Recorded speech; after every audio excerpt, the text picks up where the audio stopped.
Buenos días, mi nombre es Franco López, yo estudio en la Antonio José de Sucre, extensión San Felipe. De todas maneras, aquí a la izquierda les dejo la presentación sobre este video. En este momento venimos a hablar sobre los motores de inducción. Estas máquinas son máquinas eléctricas que nos permiten convertir potencia eléctrica a potencia mecánica. Presentan un estator y un rotor. El estator es la parte que no se mueve en la máquina y el rotor es la parte que gira y es donde sale la potencia mecánica. El estator de esta máquina está constituido por un conjunto de devanados trifásicos desfasados en el espacio por 120 grados, en donde se le induce una corriente de línea. Estas tres líneas de corriente van a entrar en el estator y como están desfasadas por 120 grados, aquí a la izquierda le voy a dejar la gráfica el del desfase, cómo se ve en las corrientes. Estas corrientes por ese desfase van a producir un campo magnético giratorio. Este campo magnético giratorio lo tenemos aquí. Por lo menos inducimos un conjunto de corrientes trifásicas al estator que están desfasados por 120 grados, como ya dijimos. Va a inducir un campo magnético BS, que es el campo magnético del estator. Este campo magnético del estator, esto que tenemos aquí es un rotor. Este campo magnético del estator va a estar girando y va a estar cambiando con respecto al tiempo en el rotor. Ese cambio con respecto al tiempo, por medio de la ley de Faraday, va a inducir un voltaje ER en los devanados del rotor. Este es un rotor jaula de ardilla. Cada una de estas son barras. Entonces, la velocidad angular va hacia allá. El campo magnético va hacia allá. Entonces el voltaje inducido va hacia afuera de la pizarra, en las barras que están en la parte de arriba. Ahora, en la parte de abajo, el campo magnético va hacia arriba. La velocidad va hacia allá y el voltaje inducido va hacia adentro de la pizarra. Este voltaje inducido en el rotor va a producir una IR en las ranuras de los rotores, de este motor jaula de ardilla, de este rotor jaula de ardilla, que va a estar en retraso con respecto al voltaje porque es básicamente inductivo y la corriente va a estar en retraso. Entonces, esta corriente que está circulando por el rotor va a inducir un campo magnético en el rotor. Este campo magnético en el rotor, junto con el campo magnético del estator, genera un campo magnético neto dentro de la máquina, que va a estar en fase con el voltaje en el rotor. Y entre el voltaje y la corriente del rotor está nuestro factor de potencia. Antes de seguir comenzando, hay que hablar sobre los tipos de devanados de rotores que presentan los motores de inducción, y son de dos tipos, que es el rotor jaula de ardilla y el rotor devanado. El rotor jaula de ardilla consiste en un conjunto de barras alargadas que están dentro del rotor y están en cortocircuito por medio de anillos rozantes. Por lo menos estas son barras que se proyectan hacia adentro del rotor y están en cortocircuito cada una de ellas por medio de estos anillos, por medio de este anillo rozante. El rotor devanado consiste en un conjunto trifásico de devanados en el rotor que está conectado generalmente en Y, y son imágenes especulares de los devanados del estator, de los devanados trifásicos del estator. Y estos se encuentran en cortocircuito por medio de anillos rozantes y escobillas, que ahí genera un voltaje inducido que por medio de resistencia se puede graduar en el rotor para cambiar la característica par velocidad del motor. Ahora es importante saber lo que es la velocidad síncrona y la velocidad del rotor.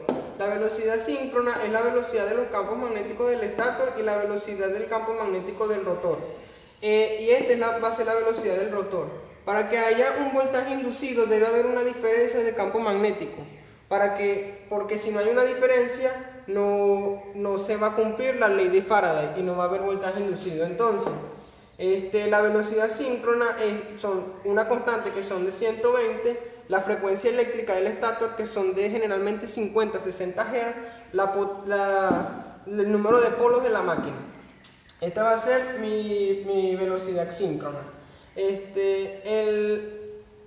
Es importante conocer el término de velocidad de deslizamiento, que va a ser la velocidad síncrona menos la velocidad del rotor. Dijimos que para que haya un voltaje inducido, la velocidad del rotor no puede ser igual a la velocidad síncrona. Si la velocidad del rotor es igual a la velocidad síncrona, entonces no va a haber un término que se denomina deslizamiento.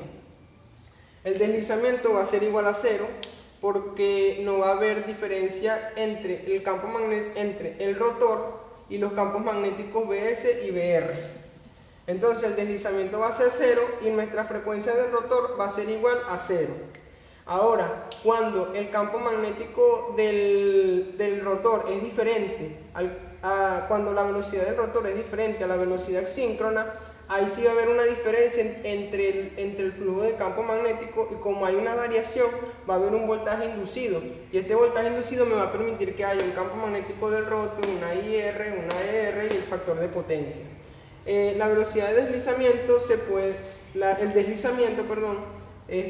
decir que es la velocidad de deslizamiento sobre la velocidad síncrona, que es la velocidad de los campos magnéticos, por 100%.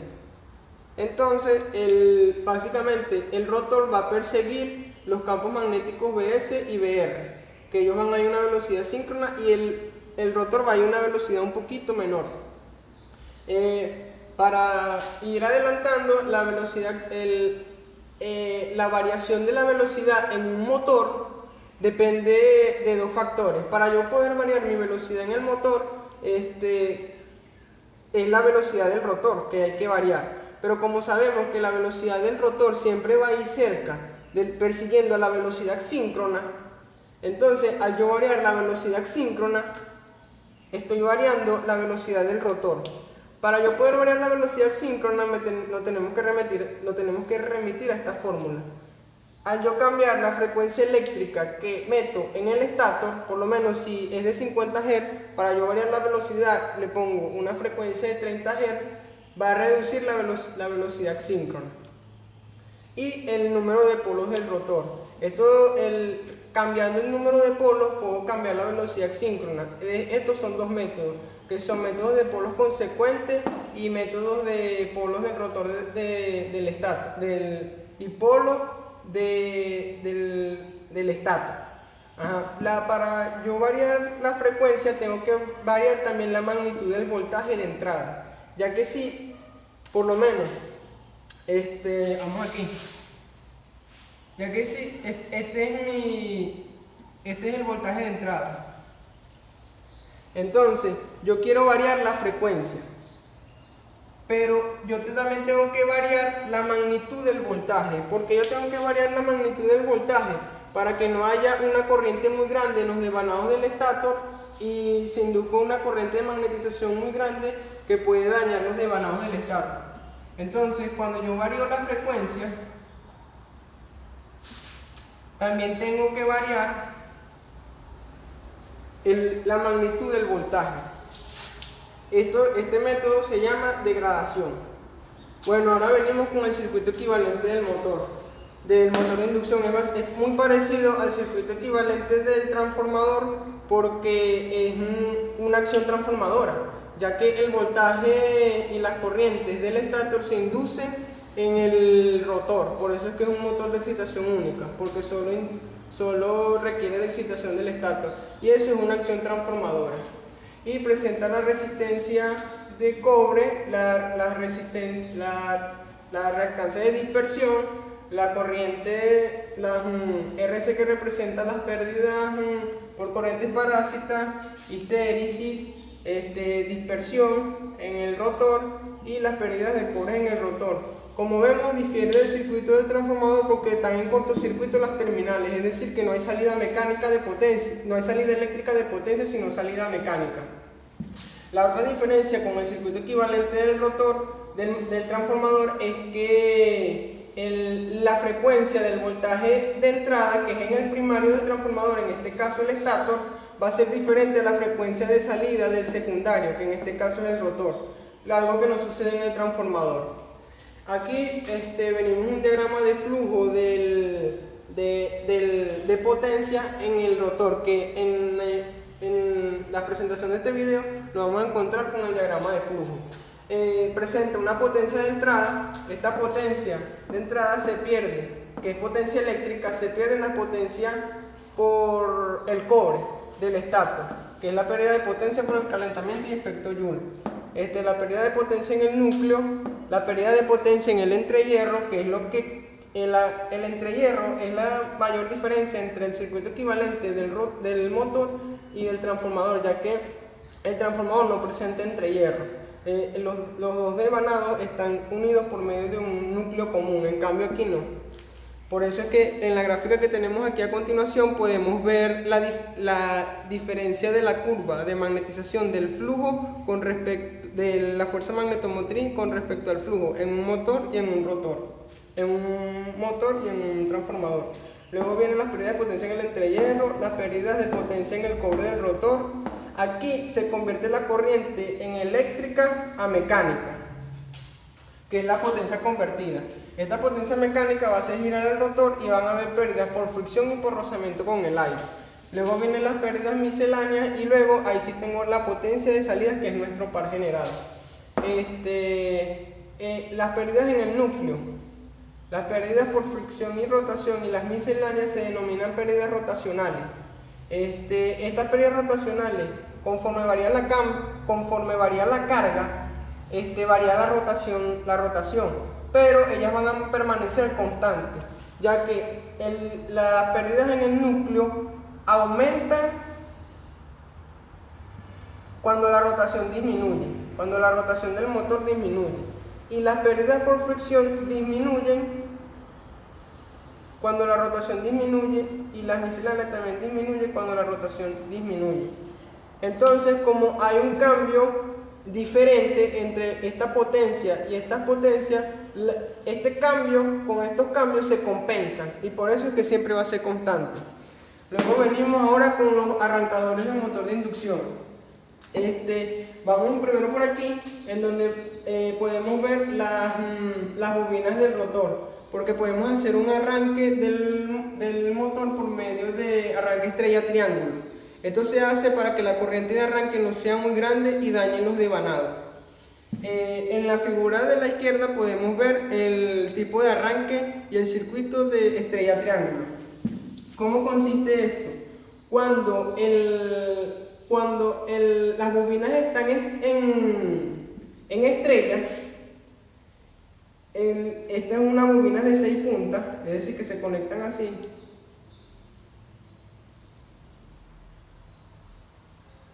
Cuando las bobinas son de 6 puntas, estrella se conecta con este con este y este con este, y aquí va la línea. ¿Por qué se conecta un motor primero en estrella? Porque sabemos que el voltaje de línea en configuración estrella va a ser igual a la raíz de 3 por el voltaje de fase. Es decir, que el voltaje de fase, que es el que va a estar en el motor, va a ser igual al voltaje de línea sobre la raíz de 3. Por lo tanto, no todo el voltaje de línea en una estrella va a ser el voltaje de fase que va a estar en los devanados. Y como hay menos voltaje, va a haber menos corriente y menos peligros de que el motor se dañe. Cuando el motor está en plena carga, cambia de estrella a triángulo. Esto se hace cuando los contactos que están en el dibujo que tenemos aquí a la izquierda, se cierran los contactos que están con la letra 1, están cerrados. Cuando se abren, se cierran los contactos que tienen el número 2, y ahí cambia a triángulo. Cuando es triángulo es así, que ya la tenemos aquí, V1, V1, va aquí, tras, y aquí va la línea. ¿Qué pasa aquí? Que el voltaje de línea va a ser igual al voltaje de fase, es decir, que todo el voltaje que aplicamos a la línea va a entrar a los devanados. Luego viene el arranque directo. El arranque directo, como vemos, tiene interruptores, uno por cada línea, fusibles, uno por cada línea, contactos, uno por cada línea. Tenemos un pulsador normalmente cerrado, un pulsador normalmente abierto, un contacto, un relé y un relé de sobrecarga. Entonces, y tenemos unos relés térmicos de sobrecarga. ¿Qué va a pasar aquí? Al yo cerrar el interruptor, los fusibles me van a permitir una protección contra cortocircuitos y altas corrientes. Entonces, al yo encender este botón, entonces, este contacto se va a abrir y va a generar un cortocircuito entre el pulsador apagado y el pulsador encendido, lo que va a hacer que cuando el operador deje de pulsar, este pulsador no vuelva a su posición original y siga encendido. Esto va a energizar las bobinas del relé que tenemos aquí. Cuando esta bobina del relé es energizada, estos contactos que están normalmente abiertos se cierran y permiten el paso de la corriente. Con el relé térmico y el motor me funciona. Ahora, cuando yo pulso el botón y apago, esto va a generar otro cortocircuito. Cuando yo apago, este dispositivo se abre. Y este estaba cerrado, pero cuando yo pulso, lo apago. Cuando yo apago aquí, el cortocircuito no deja que este botón llegue a su posición inicial, a su posición original. Y desenergiza la bobina del relé y abre cada uno de los contactos, no permitiendo que el motor funcione. Bueno amigos, espero que les haya gustado mucho el video y gracias.